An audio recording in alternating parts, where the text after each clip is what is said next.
Rape knows no boundaries. The best education is to know that it could happen to anyone. We are all prey to rape. You, me, all of us. The people of Japan are no exception to rape. But the primary weakness in the current system of providing help for rape victims in Japan stems solely from the fact that there is not one 24-hour rape crisis center available in Japan. One rape is one too many. However, rape victims in Japan have had nowhere to turn to and have been forced to suffer alone and in silence. Please hear these voices of the children in Japan, lost and alone, scared and helpless. Please put yourself in their shoes.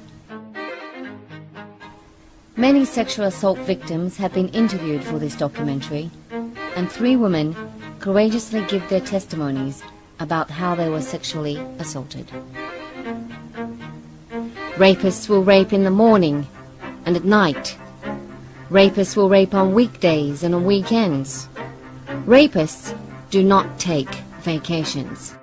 Therefore, 24-hour rape crisis centers must be established without delay throughout Japan. 私が初めて義理の父からレイプされたのは7歳の時でした。彼は私に、母には絶対に言うなと言いました。彼にレイプされる時はいつも、それが夢であるのだと思っていました。でも、それは現実でした。彼は16年間、私をレイプし続けました。もう私を傷つけないでほしいと懇願するたびに、父親からレイプされている小さい少女は他にもいるのだと彼は私に言いました。私は同じようにレイプされている少女に会いたい、話したい、そう願っていました。なぜなら私がどう感じているか彼女なら理解してくれるはずだから。今日大人になった私は被害者として声を上げます。子供を救うことができるかもしれないという望みを持ってこのメッセージをあなたに届けます。誰かに話したい、助けてほしいと思っていたあの時を私は一瞬たりとも忘れたことがありません。あの時誰も助けてくれる人はいませんでした。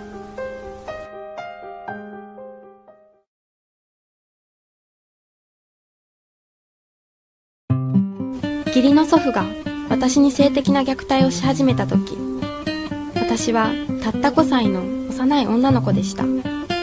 みんなが庭に出ている時、彼は私を台所に呼び、私にいい子になるようにと言いました。私の胸がどれほど大きくなったか確かめるために、私の体を触らなければならないと。そして彼はビールの匂いのする息で私にキスをし、いい子だいい子だと言うのです。なぜ信頼されるべき人間が罪のない子供の人生を恐怖に陥れるのか、私には今もわかりません。彼が癌で死んだ時、涙なんかこれっぽっちも出ませんでした。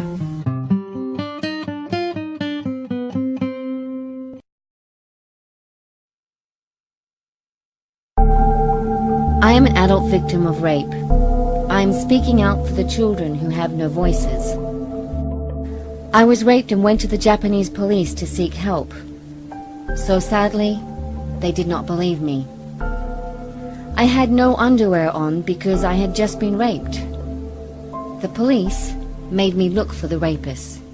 The police forced me back to the place where I was just raped. The police ordered me to have my photographs taken at the empty car park and forced me to point my finger at the place where I'd just been raped. The entire time, I begged the police to let me go to the hospital, but they said that I was not hurt enough. If I was hurt, then I had to show them where. I had put off going to the toilet for about 4 hours so I could keep the evidence inside of my body. The crime scene in the case of rape is the victim's body. When I knew that my hours of begging for medical treatment were denied, I asked to use the toilet. So sadly, I searched the cold toilet inside of the police station for a paper cup in hopes to save the sperm inside of my body that I had been holding on to for 4 hours. I could not find a paper cup. All I could do was sit on the toilet and cry. Finally, when they allowed me to go to the hospital, they only asked the doctor to do sperm tests. That was all. There was no rape test kit. My examination for forensic evidence purposes took a mere 5 minutes. I was highly suicidal even at this initial stage, due to the way the police had treated me without compassion and dignity. The police still did not let me go home.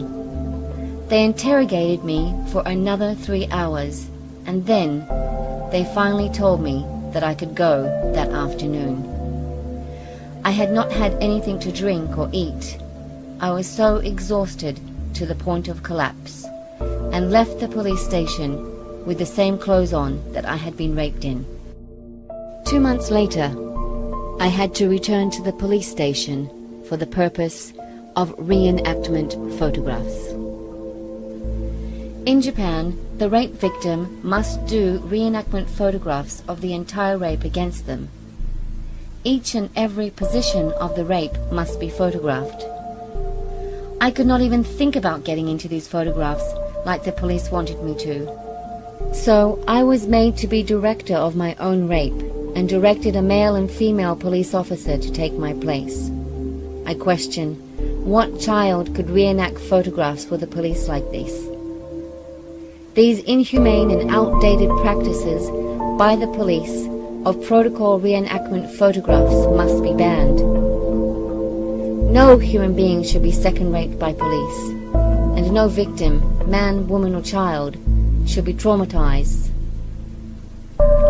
I was treated like a criminal, interrogated for hours and hours on end like a criminal. No woman, no man, nor child should have to go through such re-victimization such as I have. Today, I speak out for the voices of the victims, the children that will sadly come after me.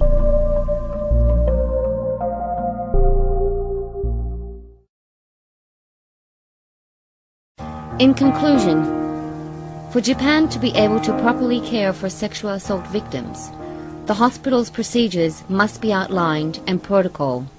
The dire importance of a detailed physical exam following a rape is essential, and rape collection kits used by doctors to gather such evidence for forensic purposes must be readily available throughout Japan. The grave importance of a rape victim having a counselor with her throughout the emergency room visit, and the need for follow-up care for treatment of rape trauma syndrome and PTSD is essential. Sensitive handling by police and law enforcement is crucial, and until we see all of these procedures in reality, and not on a piece of paper in some manual, then Japan will continue to be a rape-cultivating society, breeding silent and helpless victims. The first 24-hour rape crisis center must be established in Japan without delay, and children, women and men must be educated and taught about sexual abuse prevention. We all need to get back to reaching out to others with our open hearts and minds. The time is right, and the time is now. The time is right now. Sexual assault victims in Japan need assistance today. If we all work together, we can stop rape. It's not okay, it's not okay. There will come a day when everyone will say with me, it's not okay, it's not okay.